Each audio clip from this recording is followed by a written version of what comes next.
સરદાર વલ્લભભાઈ પટેલની 73મી પુણ્યતિથિ નિમિત્તે જિલ્લા કોંગ્રેસ સમિતિ દ્વારા પ્રતિમાને હારારોપણ કરાયું। લોખંડી પુરુષ સરદાર વલ્લભભાઈ પટેલની આજે પુણ્યતિથિ હોતા ભુજની લાલ ટેકરી BM પેટ્રોલ પંપ સામે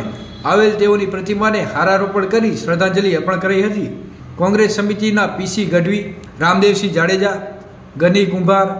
કાસમ સમા, ધીરજ રૂપાણી, અંજલિ ગૌર તેમજ કચ્છ જિલ્લા કોંગ્રેસ સમિતિના હોદ્દેદારો, ભુજ નગરપાલિકાના કાઉન્સિલરો વગેરે ઉપસ્થિત રહ્યા હતા। કચ્છ જિલ્લા કોંગ્રેસી પક્ષ દ્વારા માનનીય ભારતના જે લોખંડી પુરુષ ગણાયા અને અખંડ ભારતનો જેણે નારો લગાવ્યો એવા સરદાર વલ્લભભાઈ પટેલની પુણ્યતિથિએ સમગ્ર કચ્છ જિલ્લાની કોંગ્રેસ આજે હારારોપણ કરી અને એક એવું ગૌરવ અનુભવી રહી છે કે ભારત દેશનું જે જ્યારે રાજાશાહી પૂર્ણ થવાના આરે આવી અને લોકશાહી શરૂઆત થઈ ત્યારે આ વ્યક્તિએ જે આ ભારત દેશ માટે જે યોગદાન આપી અને તમામ રજવાડાઓને એક તરફ રાખી અને લોકશાહીની સ્થાપના કરી અને અખંડ ભારત બનાવ્યું, એમાં મહત્ત્વનું યોગદાન એ માનનીય સરદાર વલ્લભભાઈ પટેલનો રહ્યો છે। જ્યારે વાત કરું તો અમે કોંગ્રેસના તમામ કાર્યકરોને તમામ સમગ્ર દેશની કોંગ્રેસ ગૌરવ લઈ રહી છે કે અમારા એ કોંગ્રેસના પણ પ્રમુખ હતા, એટલે અમને અતિ વિશેષ ગૌરવ હોય કે અમારા પક્ષના એક કાર્યકરે સમગ્ર દેશને આજે અખંડ બનાવ્યો। આજે જે લોકશાહીના ફળ જે આ ભારતની પ્રજા ચાખી રહી છે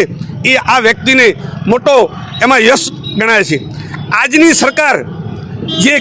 ગુજરાત રાજ્યમાં જે ગાય માતાના નામે, મોંઘવારીના નામે, જ્ઞાતિવાદના નામે અને જે સત્તા મેળવી છે એ કંઈ નથી કરી શકતા, ત્યારે ભારતની અંદર આવા સ્વપ્ન દ્રષ્ટાઓએ જે આ અખંડિત ભારત બનાવ્યું અને આ જે ભારતની આજે વિકાસશીલની જે ગતિ છે અને જેના ઉપર એ લોકો ફક્ત કલર કામ કરી રહ્યા છે એ આ સરદાર વલ્લભભાઈ પટેલનો યશ છે। અને સમગ્ર કચ્છ જિલ્લાની કોંગ્રેસ, ગુજરાત રાજ્ય અને ભારત દેશની કોંગ્રેસ આ ગૌરવ અનુભવી રહી છે અને સમગ્ર કોંગ્રેસ પરિવાર આજે હારારોપણ કરવા અમારા જિલ્લાના મહામંત્રી શ્રી રામદેવસિંહજી, દેવેન્દ્રસિંહજી, ગનીભાઈ, રજાકભાઈ, અમારા કાઉન્સિલરો, મુસ્તાકભાઈ, તમામે તમામ કાર્યકરો અહીંયા ભુજમાં ઉપસ્થિત થઈ અને આ